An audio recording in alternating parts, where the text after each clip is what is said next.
Hey you guys, it's Peter, and I'm back. Of course I'm back, I'm not going anywhere. Beast! I'm YouTube famous now. Available in 1998, the retro remix. The year of the mongoose. The year that Tana Mongeau was born. Yes, today is a Tana Mongeau video. I told you it was coming, you did not believe me. I told you the other day, I said, listen, I feel the earth move. I feel a good Tana Mongeau or Gigi Gorgeous video coming on. It just happened that I came across the foolishness of Tana Mongeau first. So, what had happened was, if you don't know, what you don't know is a lot.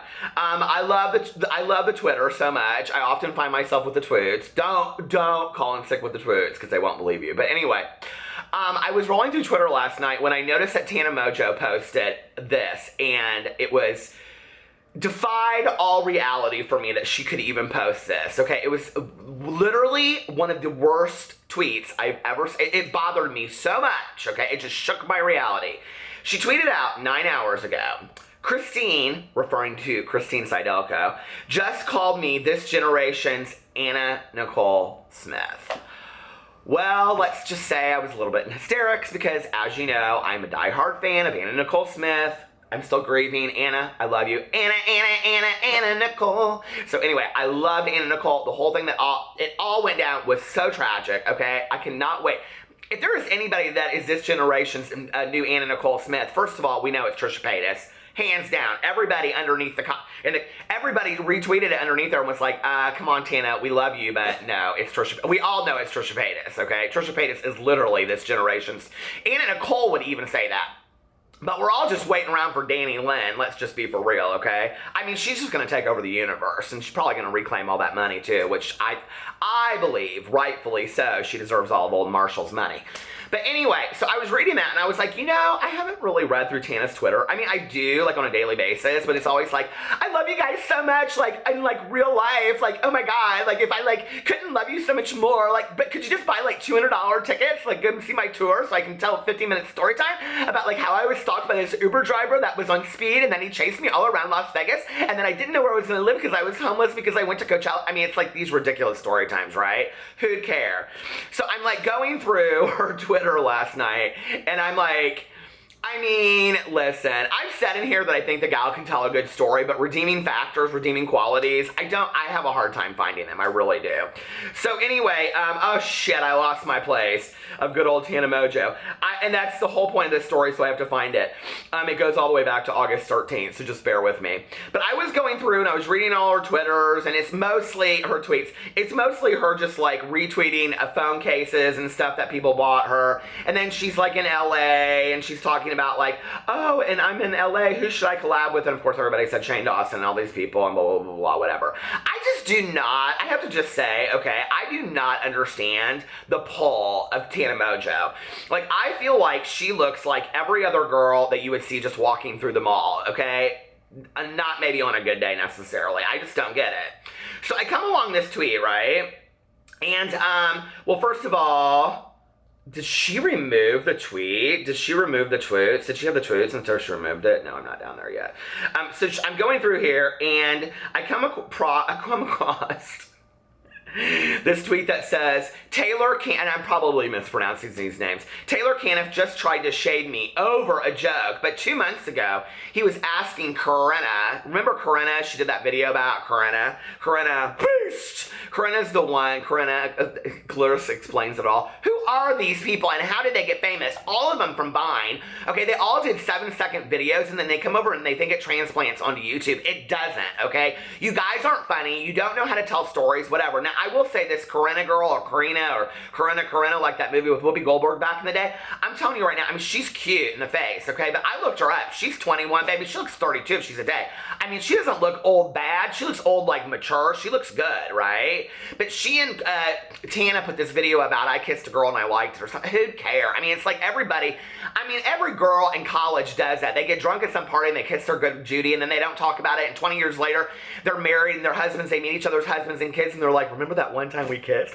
Should we do it again? Are we really lesbians? No, you're not really lesbians. Who care, okay? It's stupid. And you made a whole video about it and got millions and millions of views over it because everybody in the world out there, because it feeds into this whole male sexist bullshit that every man out there wants to see two chicks kiss. Why? I will never understand, okay? But anyway, so I'm reading into this, and she goes into this whole thing about Taylor Caniff just tried to shade me over a joke, but 2 months ago, he was asking Corinna if he could fuck me, and I said no, T, okay?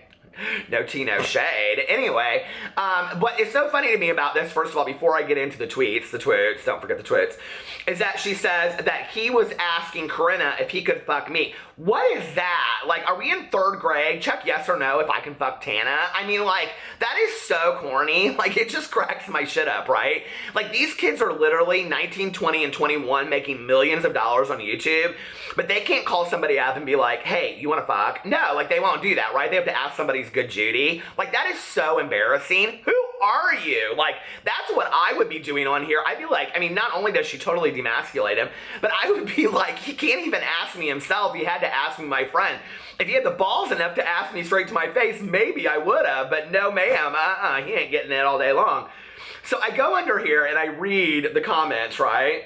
Woo, tea, tea, ha, tea. Oh, all these people are like, tea, tea, tea. Oh, look, somebody put a little meme of tea. I mean, it's tea. Oh, so much tea, tea, tea. Oh, here's a good one they got. Wendy Williams, like, girl, what's your tea? How are you doing? Anyway.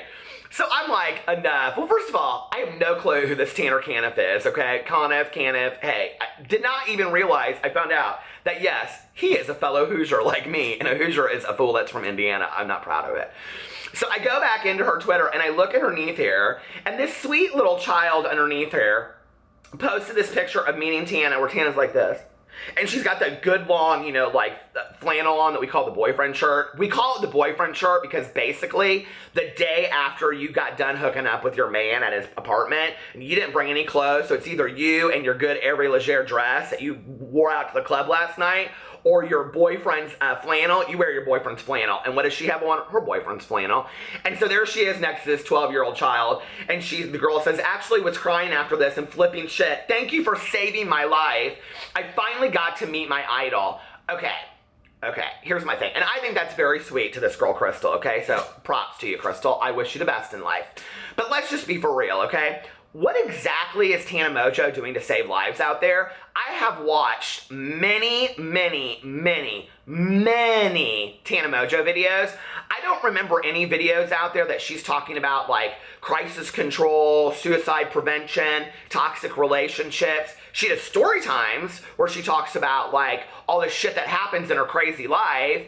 But I don't feel that she's a role model, that she's the voice of young generation America, in fact, okay? She talks about smoking weed, partying, getting roofied, going to clubs, you know, like calling old men, all that kind of, which is probably why I'm on here making some bitter ass video. But I mean, you know I mean, that's what she does, right? And it's just her and all her young friends, and they're just like, what is redeeming about that? Like, if you said, okay, like, you know, Venus and Serena Williams are my role models, right? Or like if you said, like, I don't know, Tom Daley is my role model, okay? Or if you said somebody that had published a book, like Francesca Zappia, who published a book before she was 18 that's on the bestseller list, I could understand that. If you said, you know, that like Maya Angelou was your like role model, if you said your mom that worked 3 jobs to feed her kids, to put them into bed every night was your role model, I could get that. But Tana Mongeau is your role model? She saved your life. Why? Why? Just because she says she loves you in real life and takes a picture worth $200? Get with the program. I don't get that at all. So anyway, so I have no idea, right, who this Taylor Caniff kid is. So I go in and I do my research, right? Hold on a second.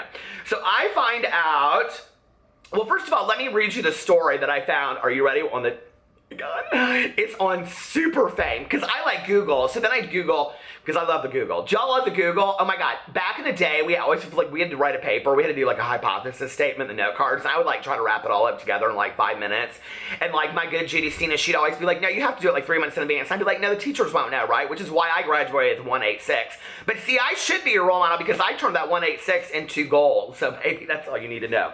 But back in the day, we had to go to the library and we had to look in that Encyclopedia Britannica. Oh my God. Do you remember that? And they'd have, like, you'd look up grapes, and there'd be, like, a picture of a grape. But anyway, so I just get on the Google, and here on Superfame, which apparently is, like, world-leading literate magazine, Tana Mongeau and Corinna Kopf expose loser rat Taylor Caniff. And then it says in here, Taylor Caniff recently found himself under attack from Tana Mongeau and Corinna Kopf. Now, Corinna Kopf and Tana Mongeau, the two chicks that were doing the kissing video that got millions of views and actually even was on Pornhub. So the pair of girls decided to tag team trash Taylor on Twitter, alliteration, and even revealed that he tried to bang Tana once upon a time. Fortunately for Taylor, he does have some fans. A while ago, "Catch me outside, girl," Danielle told fans that she once was a big Caniff stan and thought he was very hot. What? So she's now our moral compass to Catch Me Outside girl that's going to prison under the age of 18 and trying to get her own reality show all off of a 30-second clip when Dr. Phil. Absolutely Oprah. Corinna Kopf drags little bitch Taylor Caniff. Corinna was ruthless against Taylor and thought that his music career was a complete joke. Which, if you go in, I do not understand why this Taylor kid has hundreds of thousands of subscribers, except for it must be from his Vine career, right? I watched this video, and it's called The End, that he put up.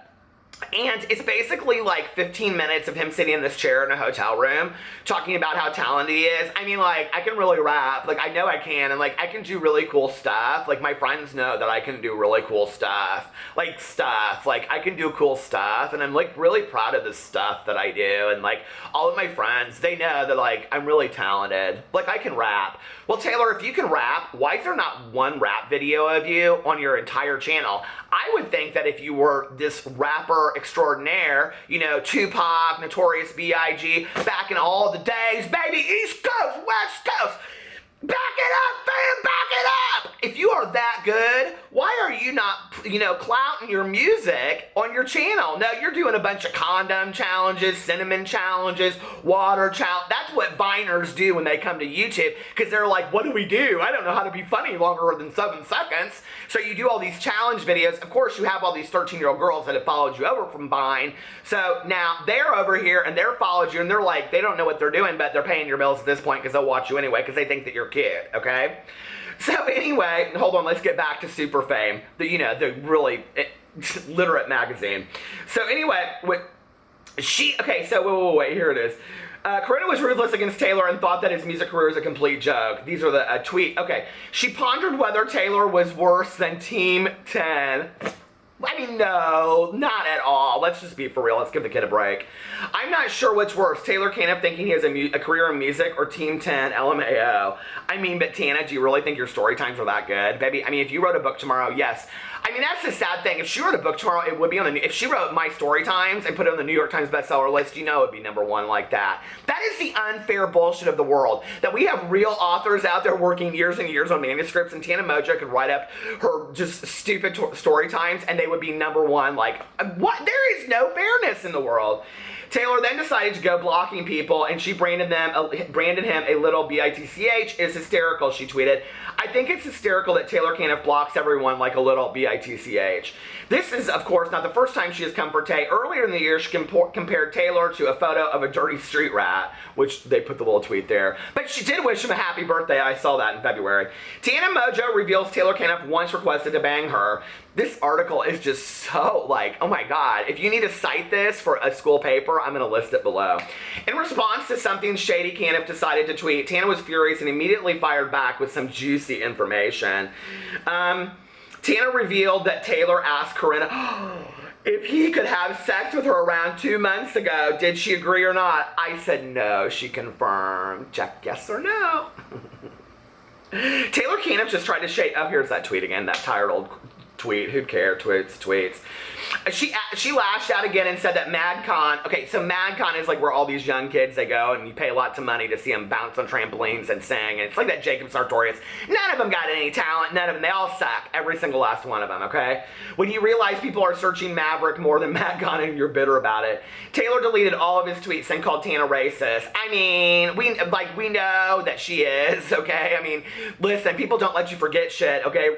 Tana, you've never really even address that kind of really, okay? Let's just be for real. We all expect that of Jeffree Star, but we just let Tana Mongeau go on that one. I don't really get that. Okay, Taylor deleted all of his tweets and called Tana racist. Okay, why is your racist ass in my mentions? I mean, these are really big role models for our kids, aren't they? I mean, you guys are role models. Like, I hope my kid grows up to be just like you, sitting in a hotel room talking about how fucking talented you are over the stuff that you put out. Just months ago, Corinna and Tana were kissing Taylor's ass. A lot can change in a few months. Earlier this year, Corinna was in tears when she had to leave Taylor Caniff. I love you, boy, she said. I'm going to miss living with Taylor Caniff so much. I love you, boy. Tana even wished Taylor a happy birthday with several stars. How things change. I mean, who really gives a rat's ass, right? I mean, I don't know any of these kids anyway, but this is like who is dictating YouTube right now, and I think that is so sad. There is 10 times bigger talent. Tana last night tweeted something out too, like, do you guys want another follow-up story time about my stalker? Could you please, girl? Could you please bore my ass off with one more story time? How many stalkers do you have, okay? I don't really understand that. First of all, there must be like this stalker prevention program in Las Vegas around her, like, it's like, don't go near Tana or you will end up in a video. So that is the shade. See, these kids, one day they have each other's backs, the next day they don't. Right now, Tana's hanging out with Elijah and Christine, and they're like good Judies all the time, probably just sitting around smoking weed, because that's what they do. They talk about it in almost every video about how much weed they smoke. Great role models. And all this kind of stuff, right? But like 2 weeks from now, she'll be tweeting out, Elijah and Christine are big fat liars, I can't stand them, and they tried to fuck me. And that'll be my drama video then, okay? Christine and Elijah try to fuck Tana Mongeau. Can't wait for that one. Anyway, I love you guys, and I will talk to you later. Bye.